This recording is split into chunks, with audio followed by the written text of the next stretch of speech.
شیخ Saadi فرماتے ہیں، اختلافات پر صبر کرنا اور دوسروں کو برداشت کرنا ہی اخلاق ہے۔ جو ہوش میں ہے وہ کبھی تکبر نہیں کرتا۔ اقوال عقل مندوں کے لیے ہے، نادانوں کو ان سے کوئی فائدہ نہیں ہوتا۔ میں آج تک اپنی خاموشی پر نہیں پچھتایا، جب بھی پچھتایا اپنے بول پر پچھتایا۔ جو دکھ دے اسے چھوڑ دو، لیکن جسے چھوڑ دو اسے دکھ نہ دو۔ دین غریبوں سے شروع ہوا تھا، غریبوں میں رہ جائے گا۔ جیسا سلوک تو مخلوق خدا سے کرے گا، ویسا ہی سلوک خدا تیرے ساتھ کرے گا۔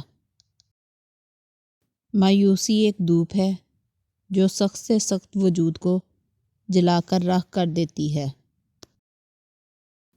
تعجب ہے کہ اللہ اتنی ساری مخلوق میں سے مجھے نہیں بھولتا، اور میرا تو ایک ہی اللہ ہے، میں اسے بھول جاتا ہوں۔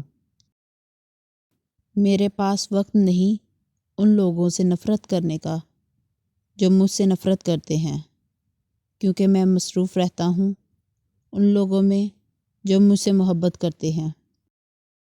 دنیا داری نام ہے اللہ سے غافل ہو جانے کا۔ ضروریات زندگی اور بال بچوں کی پرورش کرنا دنیا داری نہیں ہے۔ تعریف کرنا اور کروانا بھی ایک قسم کا شرک کی مانند ہے، کیونکہ سب تعریفوں کا مالک اللہ ہے اور سب تعریفیں اس کے لیے ہیں۔